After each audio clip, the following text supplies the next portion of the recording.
God's not a genie in a bottle. Because God is our Father, a lot of kids see God the way they see their dad. A lot of people fail because they don't actually understand what is required of them. It's easy to make somebody stronger. It's easy to make somebody bigger.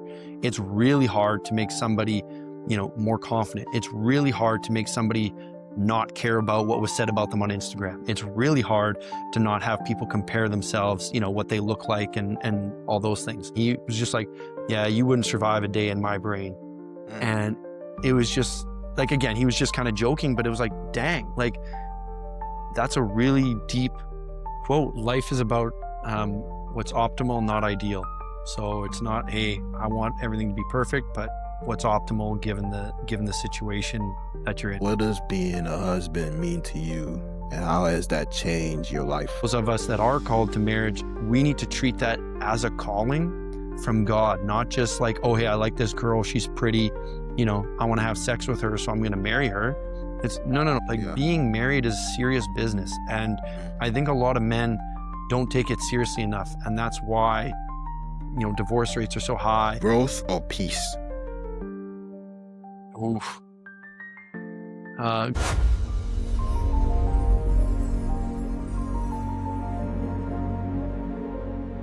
right, guys, welcome to another episode of the Words of Encouragement podcast. I'm your host, Mr. Made Different.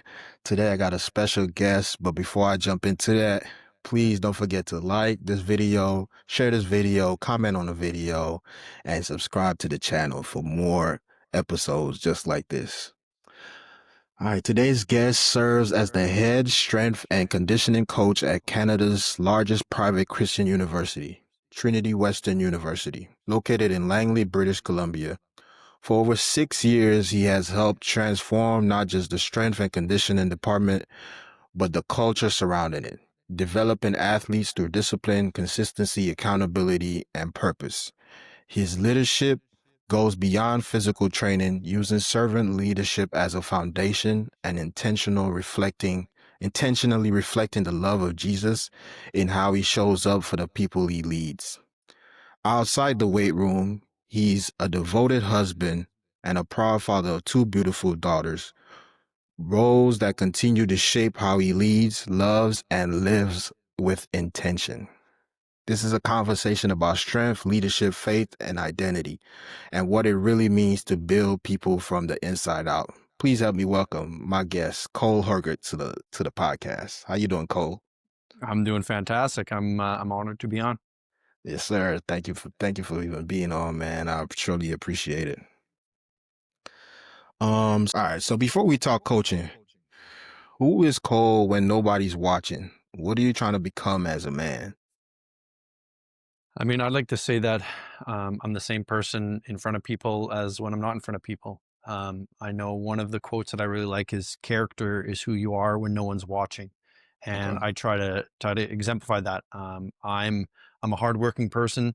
I'm somebody who strives to be the best in everything they do, whether that is, being a husband, being a father, being a coach. But yeah, when people aren't watching, when it's just me alone, I'm still those same things. I'm still trying to be, the best, whether it's reading, whether it's, praying, whether it's, going for walks and just doing things that kind of help free up my mind and allow me time to think and process. I'm a heavy thinking person, and I'm relatively introverted. So I like to be, I like to recharge on my own, like I said, going for walks, prayer walks, and just trying to digest life and just figure out kind of what God's calling me to do and what's the best way to go about doing those things. Got you. Where does that foundation come from? A lot of that comes from my upbringing. So I was raised in a Christian home and just was taught those values early on. So my parents own a grain farm, and so a lot of childhood was praying for good weather and, praying for safety and because that's what farming is. Farming comes down to you got to trust that God's going to give you the environment that you can grow grain. And so a lot of that stuff I learned from my parents, from my mom, because, we'd be at home with my mom praying for good weather for dad. And then when I'm with dad, he was teaching me the values of hard work and doing things right the first time. And I still will never forget me and my brother. We'd go out and do chores and do all this stuff, and we'd always do it as quick as we could, and then we'd race back in the house and whatever, be playing video games or watching TV or just goofing around as kids. And I remember one time specifically that we didn't do whatever the job was to the best of our abilities. And my dad had Mm, to call us back out again and do it. And I'll still won't ever forget his words. He said to me, he said, Cole, if you're going to do something right, do it. Or if you're going to do something, do it right the first time. yeah. And I was probably maybe like 8 years old at the time. And that has just stuck with me ever since then. It's like, whatever I'm going to do in life, I want to do it to the best of my ability. I want to make sure I get the job done right.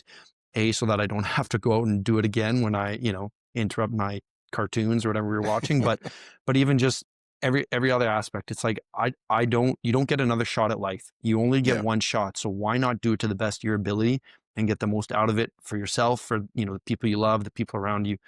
So that's kind of where it comes from, is pretty much just farming. Okay. Okay. Yeah. My father had a similar quote too, man. He used to tell me, if you're gonna put your name on something, make sure you do it the right way. Something Mm, very similar. yeah. So yeah, I understand that sentiment. So farming, okay, you had a praying mother and a hardworking father. What did you learn about God during that time growing up at an early age? Oh, I learned that um, God doesn't. Oh, I would say I learned that God doesn't reward you just because you do a good job or just Mm, because you pray. So I lost my grandfather. How old would I have been? I would have been in grade 7, so I would have been like 13 or so. I lost my grandfather to cancer. I lost My mom lost her dad to Lou Gehrig's disease, like when she was wow. in grade 12. Like I never even met that grandfather. So there was not that I went through a ton of hardships, but when I was younger, I learned that just because you pray doesn't mean you get what you want. Like God's Mm, not a genie in a bottle, and and there are things that God has designed and destined and planned, um, and that was something that I kind of learned growing up. But I also learned that that doesn't mean that you don't ask. That doesn't mean yeah. that He doesn't love you. God has a plan for you, for everyone, and it's up to us to kind of figure out what that is. And hopefully, we walk alongside Him, through prayer, through reading Scripture, through talking to other people, through going to church, through all these different means, I guess that we as humans have come up with, or that God has given us. Yeah. But I would say that I learned that, yeah, it's not a God's not transactional. It's Yeah. not a, okay, I'm gonna dot my I's, cross my T's, and then God gives me everything I want. He is faithful to those who are faithful to Him, and we know that. But faithfulness doesn't mean you win the lottery. Faithfulness doesn't mean, you again get your wildest dreams. It means that you will be comforted, that you will be supported through whatever God gives you. So even going back to the farming, we didn't always get good weather. Yeah. We didn't, we got hail, we got snow when we didn't want, all these negatives. But my dad didn't just throw up his hands and say, "Oh, screw this, I'm not farming anymore. God's being mean to me." He said, Yeah. "Okay, we're going to deal with this." And you kind of kept walking through it. And sure enough, at the end of every year, almost every single year, my parents, even like in the middle of the farming season, it's like, oh, it's not going to be a good crop this year. Everybody's complaining. At the end of the year, lo and behold, we had a really good crop, or we had a better crop than maybe some other farmers. Okay. And to me, that again wasn't a, oh, if I pray, things are going to work out. It was, if you just stay true to the course, and if you Mm, don't, you know, curse God and, again, say to heck with you, to heck with all this. If you just get, thank you, God, for another day. I didn't want rain today, but you gave me rain, and I'm going to do the best with that. yeah. You will come to the end way better off than if are just upset and mad and kind of throw in the towel. So that, I would say, is something I learned early on, and um, I haven't even realized until I've had this conversation, but that's kind of really stuck with me, is just farming. Yeah. Farming was a lot of good teaching moments in life, for sure. Wow. Wow. That's good, man. That's good. When you say that, it reminds me of Jesus was God in the flesh. So it reminds me of when he went to probably like one of his last prayers. He was praying for that cup to be removed from him, you know. But he said, Father, not my will, but your will be done. So I think that's something that we all have to remember at times where we asking for something, but it's ultimately up to his will, not our will. So that's good, man. Listen, you don't always need answers. Sometimes you just need to be held up in prayer. This is a space for people who are doing the best even when it feels unseen. For the ones who are tired, hopeful, uncertain, faithful, and human, all at the same time. We come together simply to pray and encourage one another. No fixing, no spotlight, no pressure to explain your story. Just a quiet reminder that you are seen, heard, and not forgotten by. If life feels heavier than usual, you don't have to walk through it by yourself. You're welcome to join our prayer group. Just comment prayer, send a DM, or use the link provided when you're ready. Peace. Um, so a head strength and conditioning coach, what does that even mean? So that means I spend all day, every day in the weight room, coaching our athletes. So here at Trinity, we have just over 300 athletes across 13 teams, and so pretty much all day we're running sessions, coaching them in the weight room, trying to get them bigger, faster, stronger, so that come Friday, Saturday night when we play whoever we're playing, hopefully we're the better team and we go out and win. So uh, there's obviously a lot of back end work and admin stuff, but basically Yeah. my job boils down to making athletes physically better for their sport. Okay. Now, when you say head strength, is that like mental strength or is that more like a neck muscle? Like, what is that? Oh, head just means like I'm the head coach of that Ah, got you. position. So Okay. I'm the head Okay. strength coach. Yeah. See, you asked and you received the answer. So There you go. that's good. That's good. Okay. How did you get in that role? What drove you into So that? I loved playing sports when I was growing up, and I wanted to be a professional hockey player to be specific. So I wanted to play in the NHL. And as I kind of went through as a young athlete, I realized that I needed to be, bigger, faster, stronger. And so I started to do some physical training myself and just fell in love with it. Just loved looking things online, YouTube and all those things were relatively new when I when I started out. So it was fun to kind of see what other people were doing and what the professional athletes were doing and what I kind of wanted to do. And I fell in love with going to the gym and becoming fitter and saw a lot of good carryover to my sporting performance as well as to my looks as well. As a young boy, that's kind of what I wanted to look like a bodybuilder as everybody Yeah. does, which I Yeah. still don't. But anyway, Yeah. and so as I kind of went through high school, I kind of fell more in love with the physical training side and started to pursue a degree in human kinetics and exercise science actually here Okay. at Trinity after I graduated and played on the men's hockey team here that first year. And when I was here, it was my first time getting exposed to my first strength coach. His name is Andrew Hemming, and just like a God fearing man, and just the nicest guy ever. And I remember like first couple times after I met him, it was like, this is who I want to be. Like this is Yeah. what I kind of want to do with my life.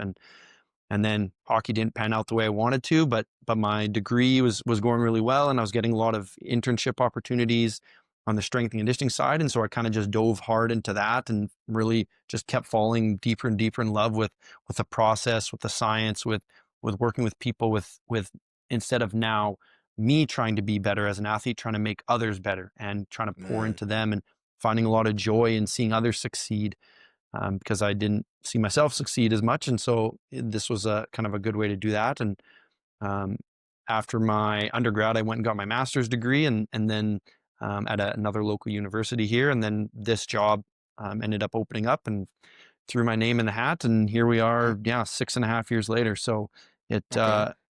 it was one of those things where like I pursued hockey so hard and it just didn't pan out. And as soon as basically I made the switch over to strength and conditioning, it was one of those like, this is what God has called me to do, because it was just boom right away, Yeah. like to the quote unquote to the top. Like I just Yeah. this doors kept getting open, and it was pretty cool to see.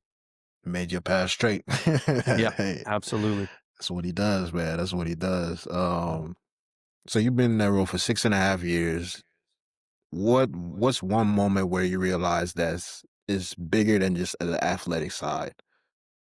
Oh, I would say, um, maybe not one specific moment, but I've gotten messages from athletes who have graduated and kind of moved on, and I'll message them on their birthday or something, or we'll just chat in passing, and it's pretty cool to hear them talk about the impact that the strength program had on them, now as a husband or as a wife and a parent. Because obviously a lot of the characteristics to be a good athlete, especially in the weight room, you need discipline, hard work, accountability. And I preach those all the time. And I believe those make a good human and make a good Christian, make a good athlete. Like they're all those intangible qualities.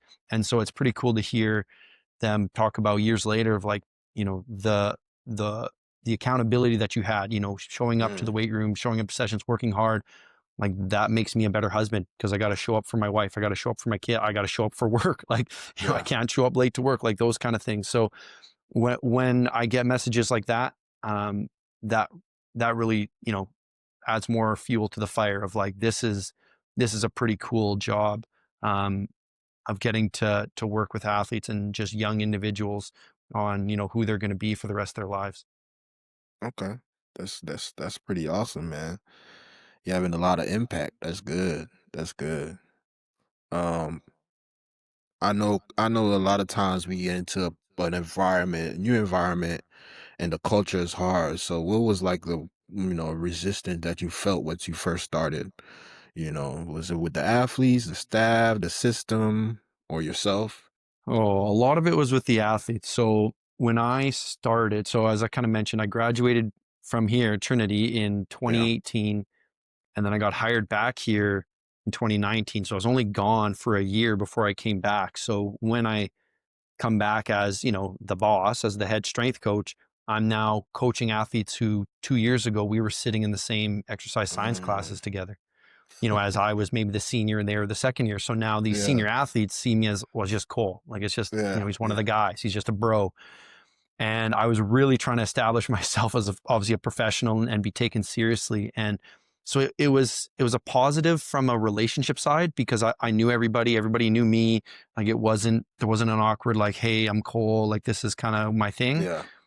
But it was really hard to get past, um, yeah, the barriers, I guess, of friendship, or the barriers of, again, just being one of the guys. Like there's when I got hired, we had quite a few athletes who were older than I was, who Mm. had been at Trinity longer than I was because they were in like their fifth year kind of thing. So for me, Gotcha. it was something where I really had to put my foot down and establish some boundaries and some standards and push hard on that side of things, which ended up working out, and there was no big pitfalls, or big relationship issues, or anything like that. But early on, I remember having a lot of conversations with some of my colleagues at other schools being like, how do you handle that? And a lot of Yeah. them kind of said the same thing. It's like, you're the same age. Like you kind of just need to grow out of that. Yeah. Until now, I'm way old. Well, not way. I'm older than most of our I'm older than all of our athletes.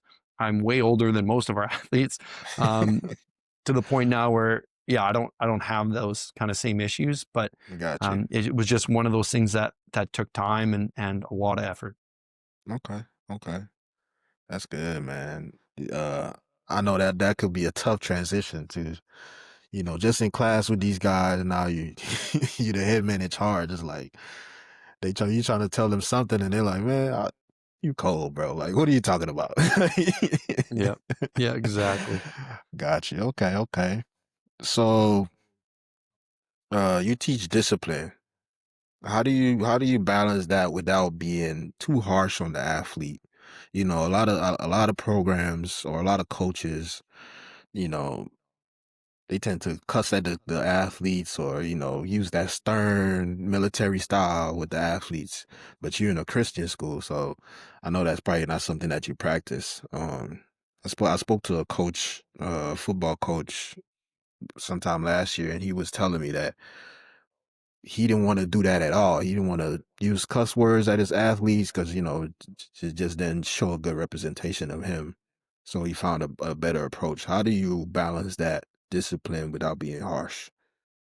For me, it comes back to explaining to the athletes why I'm being hard on them. So one of the things I'm really big on is attendance and showing up on time. So for me, I hate when people come late, and I hate when people just ghost me and don't come at all.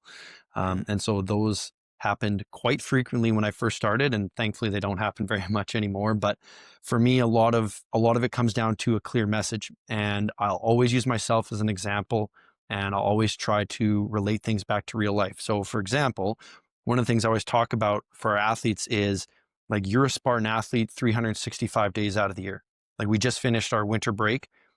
Over winter break, I set out clear expectations for what was required of them from a training standpoint. So it's not sweet you get a month off. It's you need to, work out 3 times a week or 2 times a week for the next 3 weeks until I see you again.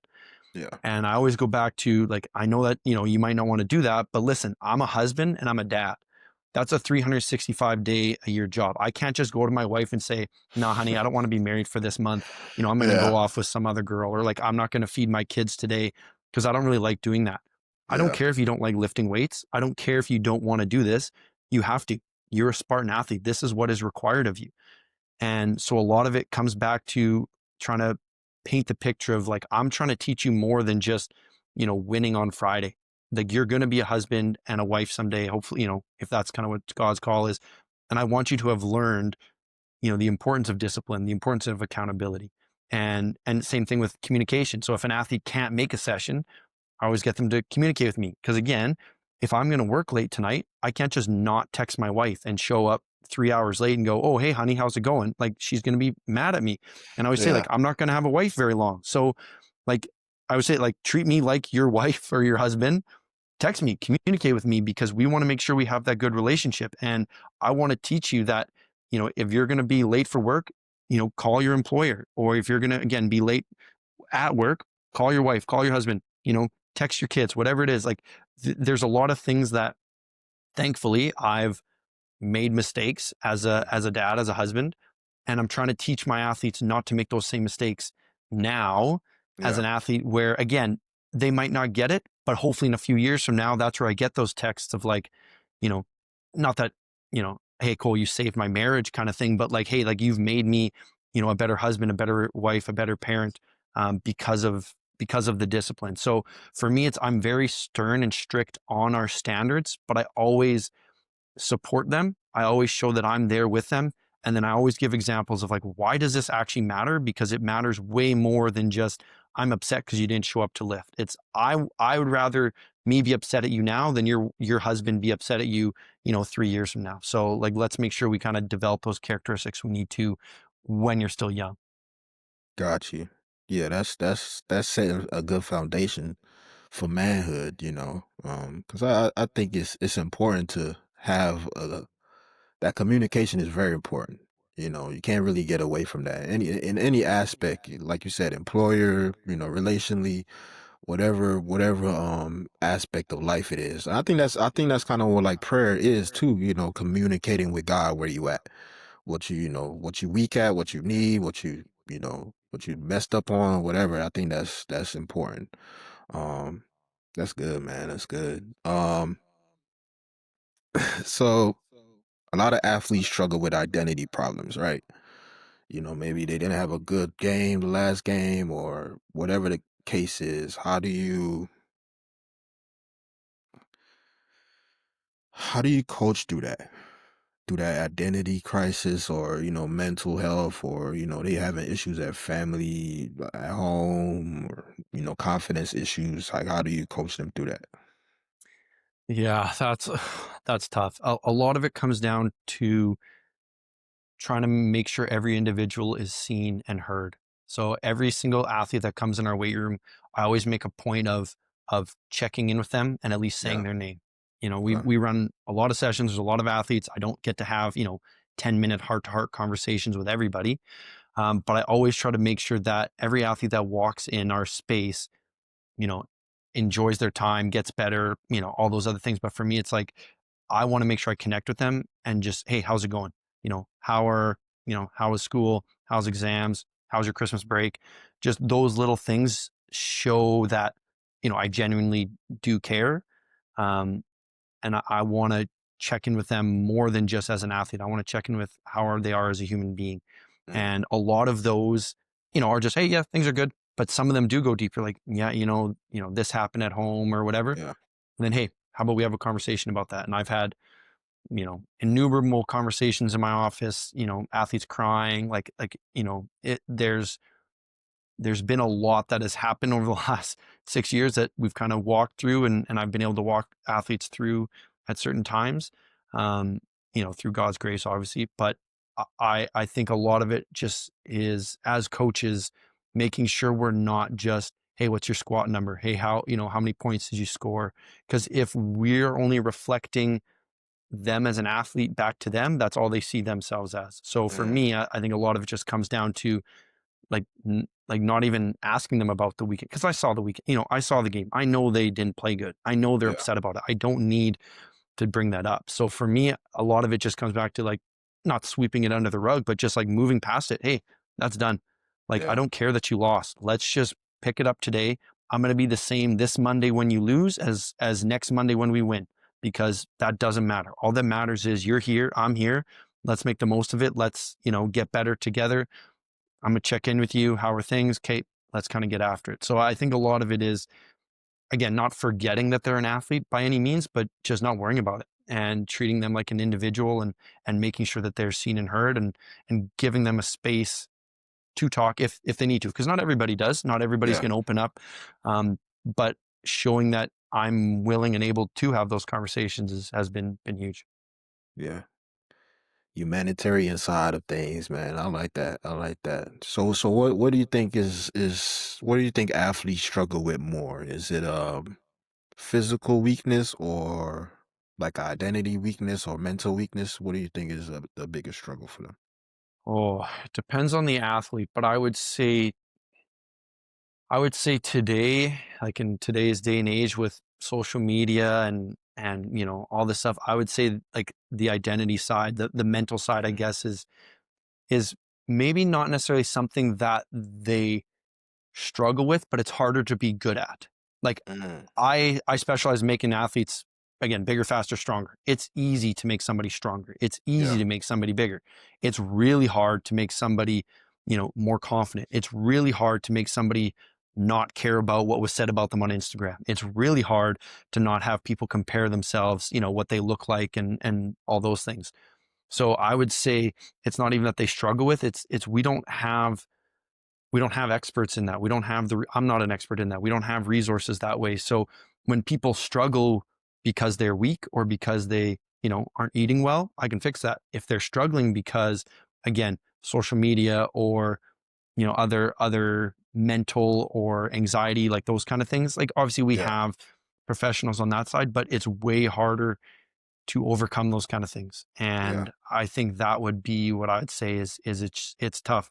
It's tough living in between your ears, and just dealing with your own brain all the time. Like, that's it, yeah. Yeah, we all yeah. we all have dark spaces in there, and we all know it's tough. So I actually heard a really interesting quote. One of our athletes said it, like, the other day, and it was just kind of like a joke in passing, but it actually really hit me. He was just like, yeah, you wouldn't survive a day in my brain. Mm, And it was just like, again, he was just kind of joking, but it was like, dang, like, that's a really deep quote. Like, I think things are tough, but, I only deal with my brain. Like, I have no idea what everyone else is going through.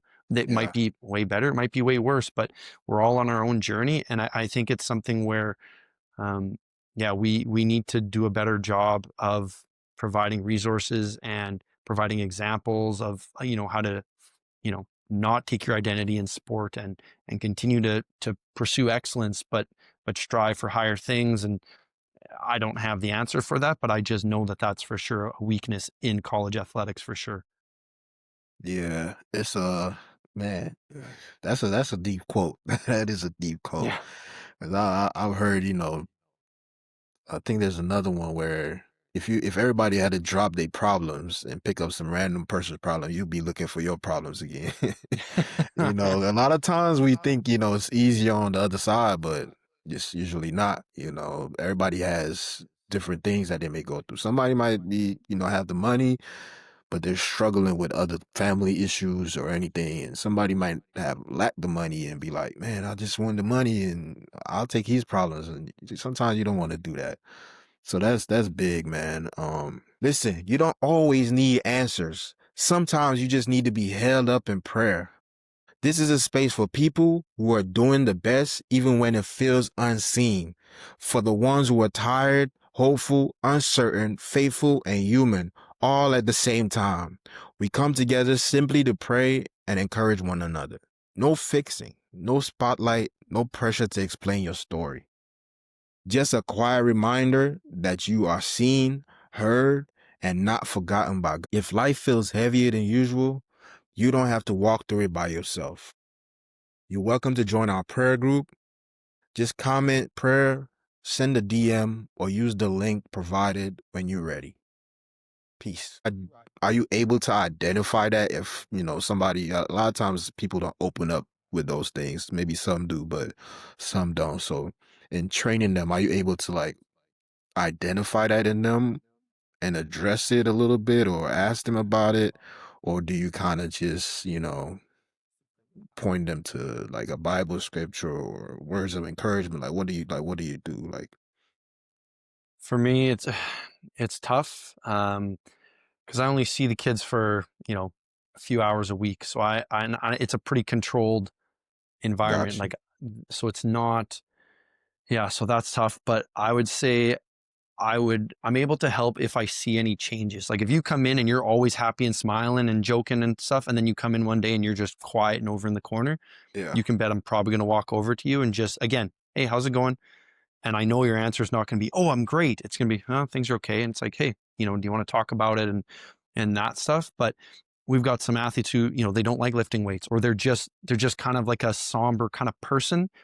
And so they're always like that. And so when I Yeah. check in with them, it's like, yeah, things are good, but they always say it that way. So I don't know if they're like genuinely struggling, or they just, aren't a happy go lucky kind of person.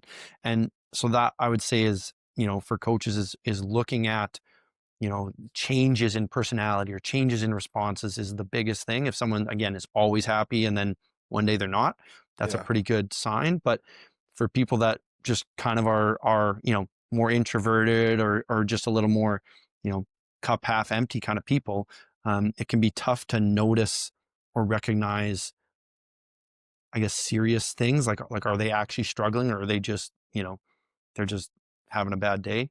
Um, but yeah, it's tough. It for sure is tough to recognize those kind of things. Okay. Okay. So I want to build my strength up a little bit. I want to get better conditioning. Like, what are my first 3 steps that I need to take to build up my strength and my conditioning?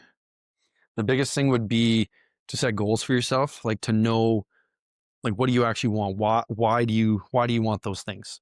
And figuring out the why for yourself and as a coach for my athletes is huge, because that's going to play a huge factor in the motivation. The second thing would be to get a plan. And obviously that's what I do, Yeah. set out the plans for the athletes. But a lot of people just, they show up to the gym, or they kind of just, oh, I'm going to start doing this. They don't really know what's going on. Whereas if you have a set plan that you can follow, it's way easier. It's like school. School would be really hard if you didn't have a curriculum and you just showed up every day and they're like, well, we'll just kind of teach you what we want. Yeah. So that's kind of that. And then the third thing is just start.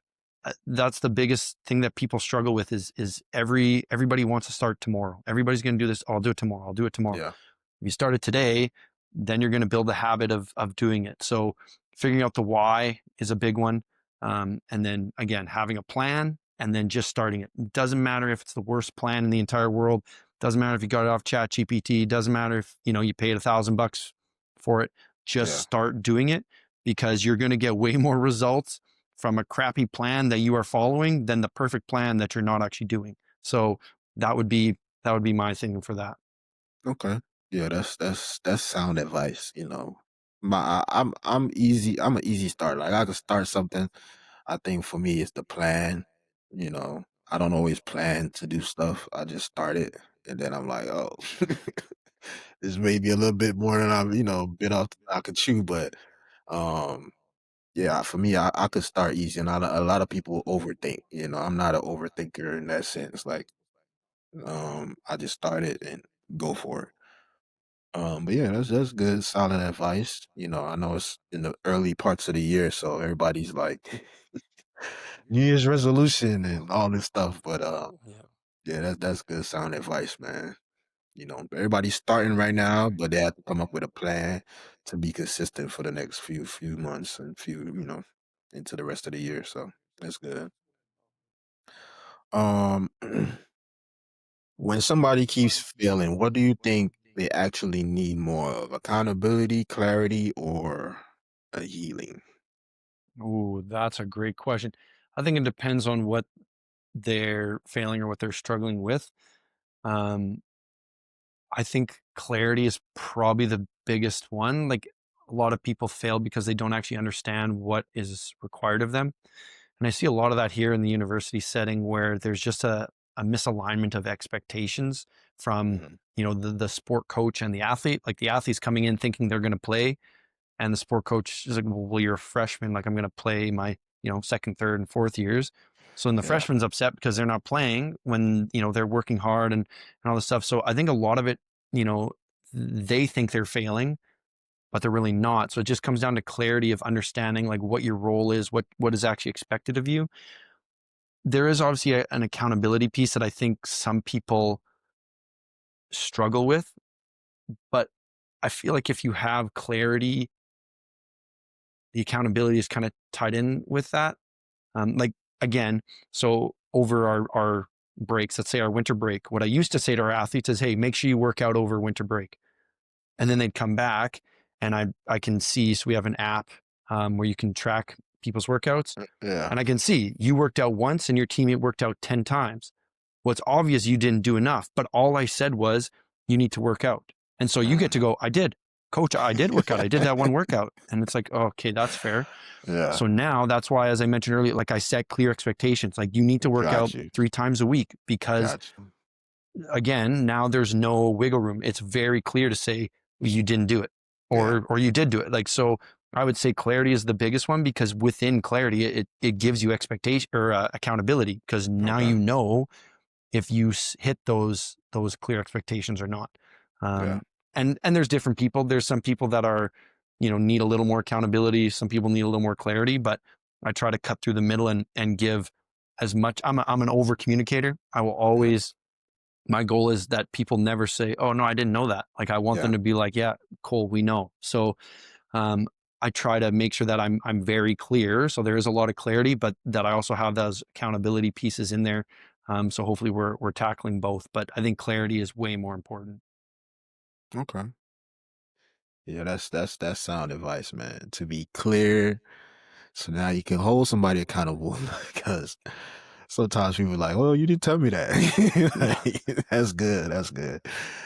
Okay, so husband, father, two girls.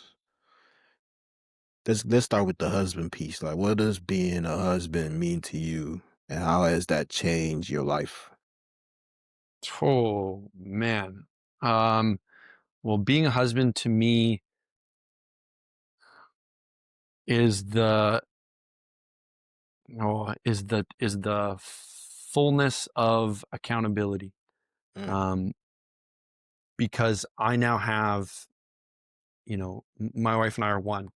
We are bonded through marriage and through the church. And to me, being a husband really comes down to being a man and manning up and doing the hard things. And it's like all the little things that I preach every day about discipline and accountability and communication, like all of that is needed and summed up in being a husband.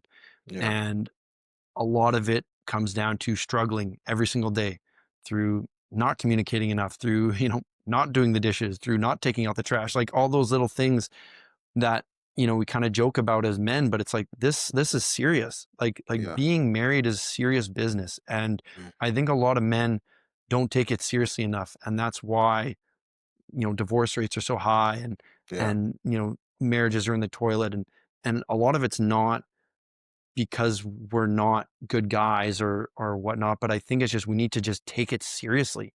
Like Mm. marriage is not a joke. Marriage is Christ and the church. Marriage is like what we are called to do as men, most of us Yeah. anyway. Not that everybody is, but for those of us that are called to marriage, like we need to treat that as a calling from God, not just like, oh, hey, I like this girl, she's pretty, I want to have sex with her, so I'm going to marry her.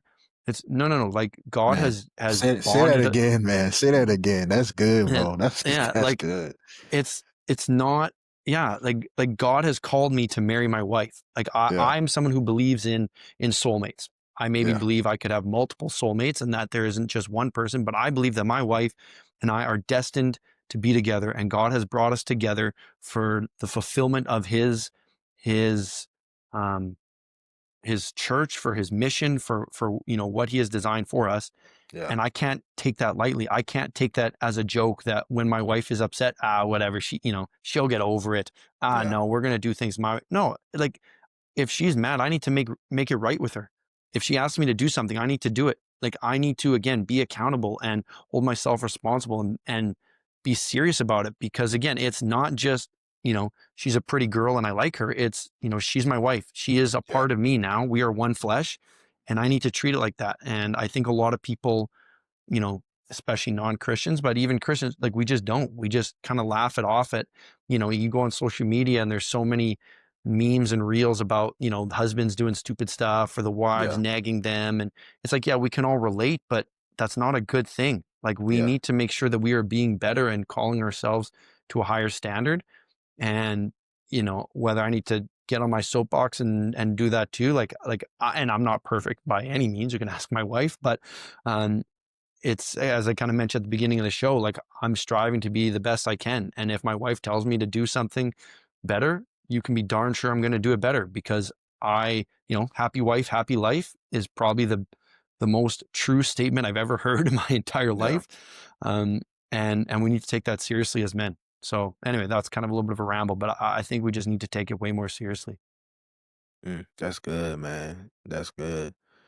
There's so much to unpack in that because, like you said, it's a mission from God. It's like, it's a you have to take it so serious. You can't take it for granted. And I think a lot of men they come into the thing, well, let me just provide, let me just protect.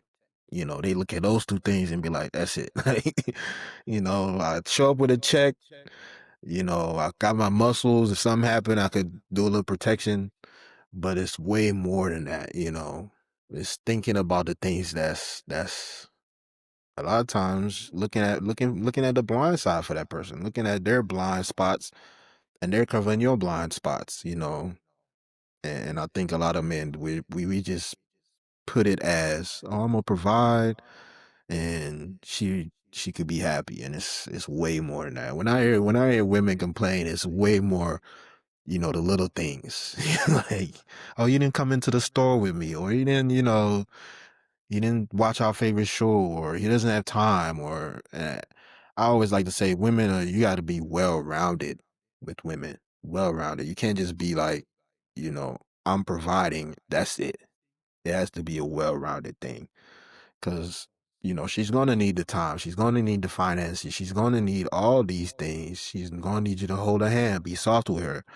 You know, she's gonna need every aspect of that. So, and she's gonna let you know. A lot of people are putting these blanket statements on marriages and relationships, but I think to each his own. What your wife requires from you is not necessarily what my wife may require from me. So we have to understand that difference, and yeah, it's important, man. So that's big. That's good stuff, man. Now to the fatherhood part of it about it. What is fatherhood teaching you? Everything. Fatherhood is, Patience. yeah, yeah, patience. Yeah, fatherhood teaches me Oh man. Fatherhood teaches me that I need to make sure I'm at my best at all times. Mm, And that doesn't mean that I can't have a bad day. That does mean I can't slip up. But one of the things that my wife is on me about is a lot is I'm trying to be the best strength and conditioning coach in the entire world. And so I yeah, devote a lot of time and energy and effort to that. And then I come home and I'm exhausted and my two girls want to play with me. I cannot just sit there and go, no, daddy's tired. No, no, I'm going to sit here on my phone. No, I'm exhausted. So like, that's awesome that you gave your full effort at work, but now you need to give your full effort at home. You can't mm, just be, like you just said, you can't just be someone that provides and then sit around at home. So that's something that I've really worked on over the last number of years with my girls is like, I want to be the very best strength and conditioning coach in the entire world. And I want my athletes to say that about me. But I want to be the very best dad in the entire world. And I want my girls to say that about me too. And I want them to love me. And I do love them, but I want that relationship with me and my girls to be, even better than the ones I have with my athletes. I want people to talk about how great of a dad I am, before they talk about how good of a coach I am. And so it's just a lot of it's taught me, yeah, patience, but I think priorities yeah, and trying to understand that, my career is, I take my identity in that probably way too much, but I need to make sure I'm trying to take my identity again in what God has also called me to do, and that's be a husband and a father and mm, to be an example for these girls because you know, as I mentioned just briefly, like I only coach these athletes, a few hours a week. Coaching, quote unquote, I'm coaching my girls, all the time. Like when yeah, I'm playing with them, I'm coaching them. Like they are going to be a representation of who I am. And so again, if I'm lazy, sitting on the couch, cussing, listen to bad music, those kind of things, they're going to grow up and be a product of that. And yeah, I really want my daughters to be, you know, I want them to go to heaven. I want them to be, saints in heaven, but I want them to be amazing people while they're on earth. And yeah, to me, the biggest compliment a parent can ever receive is to just have someone compliment their kids. And I want people, to compliment my kids so that I feel good about myself. But I want my girls to live strong Christian lives, and I need to make sure I'm an example to them of what a loving father is like. Because from a pressure standpoint, like I've learned a lot of stuff where because God is our father, a lot of kids see God the way they see their dad. So if mm, their dad is really strict, they think of God as really strict. And yeah, I remember learning that when I was younger and like not really thinking about it. And now that I got kids, it's like, dang, that's pressure. Like I am God to my kids. Like yeah, God is going to be who I am. yeah, And so I need to make sure that I'm loving and forgiving and all these things because I don't want them to grow up with a skewed, vision of who God is. And mm, so that's something that kind of has also kind of resonated with me in the last number of years is like God would not be sitting on the couch right now scrolling, Instagram reels. Like he'd be diving into that puzzle or, coloring with his kids. Like he'd be doing that stuff. So yeah. even just those little things and showing up every day is huge. Man, that's big, man. That's something the balance in that is very, very tough. Even when I'm at home and trying to be present while I got this video to edit or making reels or from the podcast, whatever I'm doing, like, I try my best not to be aimlessly scrolling. And then I'll catch myself, the Holy Spirit is give me a little nudge like, hey, kids watching you. And I'll try to put the phone down and, get back to it and show them that attention. But it's definitely, I think for a lot of men, is probably the most difficult thing is balancing that work life and family life. It's like, man, I gotta provide, but I also need to give them all my time, and show them things in this world, talk to them, even though they may not fully understand. Like you just said earlier, your dad told you something that still, resonates to you today. Like you said, that voice in your head that is going to be God to them when they get older. They're going to be hearing things that you tell them now to when they get ready to get married to all these different things in areas of their life, and the time goes by so fast. Um, you got a 4 year old and a 2 year old. I got a almost 2 year old and a 1 year old. So it's like the time goes by quick, man. At times I sit there and I look at them. I'm like, I just get visions of seeing them older, and I'm just like, I can't, I can't even process all of that right now. I'm seeing them when they teenagers and stuff, and I'm like, God, like they're girls, so it's like that makes it even a little harder. The fact that they're girls, can't be too stern. You got to be gentle, but you can't be too, a pushover. So it's a lot of balance in that with that, man. That's where a lot of prayer comes in, just for the wisdom to be able to guide them in the right direction, man. So that could be, be good kingdom women, and to, like Jesus said, you got to bring heaven on earth. I think that's all of our mission, is to bring God's heaven on earth, before we actually go to heaven. So, um, that's good, man. That's good. Um, what's one small habit that changed your life more than any big moment ever did? Oh, one small habit. That's a great question.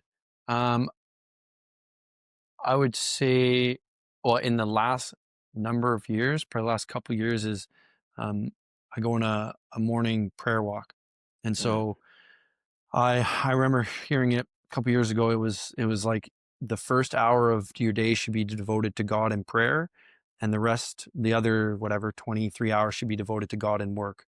And for me, I for sure, again, I love my work and I place my identity way too much in my work, but I feel that God has called me to do this, and I for sure was feel like I was doing a good job of devoting my life, to my work, my day, to working God, but I felt like my prayer life was lacking. And so in the morning, after I finish my workout and before I start any of my, admin work, I go on a walk with God, and I just pray with him and just chat with him about, what I want to accomplish in my day, and um, ask for his guidance and those kind of things. And I would say that has brought me a lot more peace throughout my day. I don't have any data to say that I've been more successful or, those kind of things, but I think that starting my day with Jesus and starting my day, with meditation and prayer, um, has been something that for sure has changed a lot in the last couple of years for sure. yeah, yeah. That's good. That's good. That's something where I'm at kind of right now. It's like I just started this prayer group uh for this year, and be praying every Monday at 8 p.m. So it's like that's something I got a dream last June, man, where God was like calling me to pray for. I just saw me praying online, which I was like, I don't really want to pray online. I don't, I'm so what's the word, insecure about how I pray. So God was like, it don't matter. I just need you to pray. I need you to pray for people. I need you to create a prayer group. And I was like, I'm gonna do the podcast. I'm gonna pray on there, and But he was like, nah, that's not what I asked you to do. So it's one of those things where I'm like, those prayer walks, the times that I do go for a walk and I'm praying, um, like you said, my days are so much more peaceful. Like, I could face certain things in the day versus, if I maybe rush through a prayer in the morning, or I don't go for that walk. It's just when I notice when I walk, it's different. It's a different day. And like you said, we don't have the data, but it just feels different. Like I can't explain it. It just feels different. So yeah, that's big, man. Okay, we gonna get into the lightning round. Um, what's one truth you had to learn the hard way? uh, that life is about what's optimal, not ideal. So it's not, hey, I want everything to be perfect, but what's optimal given the situation that you're in. So we have a small space, small weight room. You know, I don't have a ton of money at home. Like all these kind of things that it's like, well, that's not what I would have drawn my life like if I Mm, was, a little kid. But doesn't matter. That's what God gave you. So do the best with it that you can. that's good. That's good. That's for me. That's the podcast for me. It's not the fanciest. I'm not in a big studio or all. celebrity guests and all that, but I was just obedient to doing this and, just starting and figuring out all as I go along, Yeah, if I gotta edit myself. When I get off here, I'm editing myself and doing all these things. I don't have a big team, man. It's me and a few people that help me get, some guests. So uh yeah, you gotta be optimal. I like that. I like that. Okay. What's a lie that you believe about yourself for too long?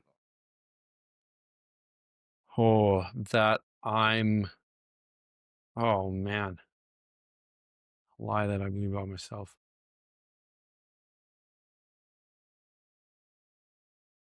That people care about what I look like for my Mm, job. So in the fitness industry, obviously, there's shirtless dudes and whatnot, and I've pursued looking a certain way for a long time because I think that my identity is wrapped up in what I look like, and I yeah. still believe a large part of that. But so that's a work in progress. But yeah, that for sure is one. Okay. Wow. That's big. That's good, man. That trying to figure out what you look like, that could be very, playing on your insecurities a lot, you know. But that's good, bro. That's good. Okay, what season shaped you the most, but you would not want to relieve you would not want to relieve that season of your life? About 4 years ago, there was some pushback from some coaches here about they were just unhappy with some of the work I was doing, and they thought I needed to do a better job, and really challenged me, and it almost broke me. Like yeah, it was really tough as a young coach, as a 4 years ago. So I probably would have just had my first daughter, or maybe she wasn't even born yet. But anyway, so like just a lot happening, and that was really tough. And it's tough even for me to say I wouldn't want to go through that again, because I would love to have not gone through that. But if I don't go through that, then I'm not the coach, I'm not the man, I'm not the person Yeah, I am today. And so unfortunately, I will still choose to go through that. But that for sure was tough. got you, got you. Okay. Um, what does strength look like for you today? Strength looks like uh, doing whatever God asks of me, and just continuing to um, go about my day regardless of how I feel. So I can't not show up to work because I'm having a bad day, or because I just don't feel like it. Thankfully I do love my job, and want to be here, but you know, I deal with kids who don't want to go to class, don't want to work hard, don't want to, there's all these kind of excuses. So for Yeah, me, strength is showing them that that doesn't matter how you feel, you need to show up. You need to do these things because, again, you're a Spartan athlete, but also you're a child of God, and God has given you this ability. You woke up today, which means God has a purpose for your life this day. And so if you don't go about it, then you're not going to know what that is. And this could be the best day of your entire life. And man, so why would you not take a step forward, and just keep going, again, regardless of how you feel? So for me, strength is just pushing forward no matter how you internally feel. got you, got you. Good, good stuff, man. Who are you becoming that your younger self wouldn't recognize? Oh, I am becoming somebody who is more and more disconnected from sports. Okay. So I follow our sports, like our sports here, a lot, but like I have a favorite NHL team, had a favorite NBA. Like I used to follow sports all the time, and again, I wanted to be a professional athlete. And now, if you walked up to me and said, "Hey, Cole, I'll give you a professional athlete contract," I'd probably turn it down, Mm. because number one, I don't think I could handle it. But to me, I don't care. Like I don't follow pro sport. I follow pro sport so that I can have conversations with my athletes in the weight room. Otherwise, Yeah, I don't really care. Like yeah, all I care about is being the best version of me so that I can serve the people that God has put in front of me, which is not, professional athletes at this time. So it's what is going to get the job done for these people. Um, and that's kind of what I kind of just focus on, and a younger me would scoff at the fact that I'm not, still playing hockey, or not that I'm not trying to pursue sports. Like, I work out so that I'm a fit, healthy, decently good looking dad. And that's Yeah. all that really matters. So that's that. That's good. That's good, man. Yeah, for me, I'm kind of the same thing. Like I'm kind of disconnected. I love the NBA, but it's so hard for me to sit there and watch a game. So much going on. Like it's like I watch the highlights a little bit. Keep up with the scores, but it's hard to.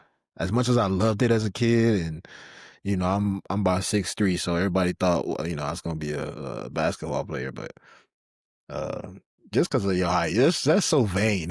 Like just because of your height, it's like, oh, you gonna should be playing basketball.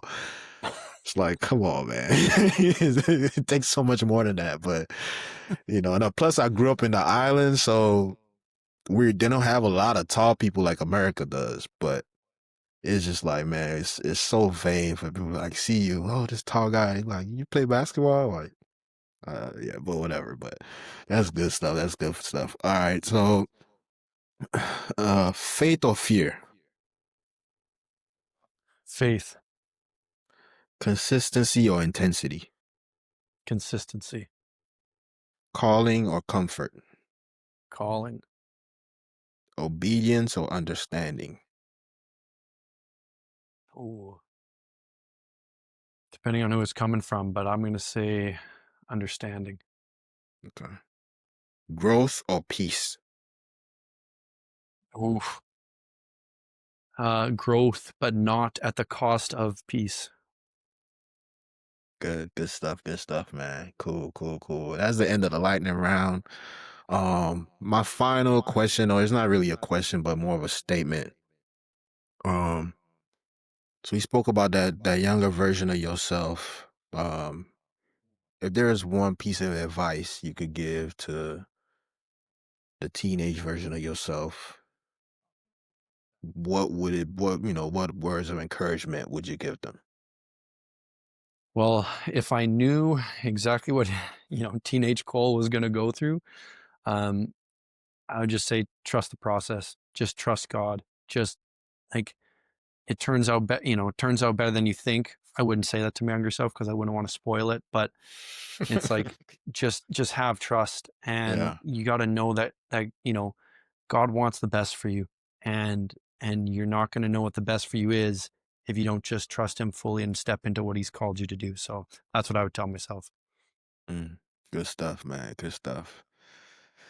Well, Cole, that's end all my questions, man. Please tell the people where to find you, to follow you. Absolutely. Yeah. So I'm on LinkedIn. So if you look up my name, Cole Hergott, I'm on LinkedIn. I'm on there. Our strength and conditioning program on Instagram is at TWU Strength. And I run that, so I'll kind of get back to you. But I mean, you can look me up on Facebook. If you want to email me, I'm more than happy to chat or answer any questions. My email is my name, so Cole, Cole dot Hergott, Hergott at twu.ca. And be more than happy to chat with people, pray with people, whatever they need, and yeah, just make people better. Good stuff, man. I always end in a prayer. Do you mind praying us out? I would love to. Thank you, sir.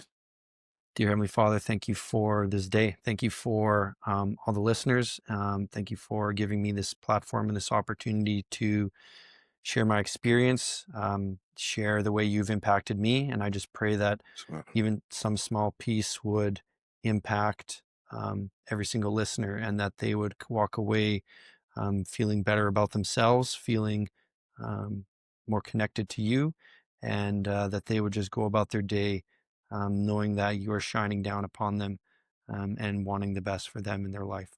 And I ask all yes, this in the Lord. precious name of Jesus. Amen. Amen. Amen. Good stuff, man. Well, it's been another episode of the Words of Encouragement podcast. And as my guy Cole said, trust the process, trust God in the process. So, um, this has been it, man. Peace, guys. Thank you. Listen, you don't always need answers. Sometimes you just need to be held up in prayer. This is a space for people who are doing the best even when it feels unseen. For the ones who are tired, hopeful, uncertain, faithful, and human, all at the same time. We come together simply to pray and encourage one another. No fixing, no spotlight, no pressure to explain your story. Just a quiet reminder that you are seen, heard, and not forgotten by. If life feels heavier than usual, you don't have to walk through it by yourself. You're welcome to join our prayer group. Just comment prayer, send a DM, or use the link provided when you're ready. Peace. Thank you for watching the Words of Encouragement podcast. You can find us on Apple Podcast, Spotify, and YouTube.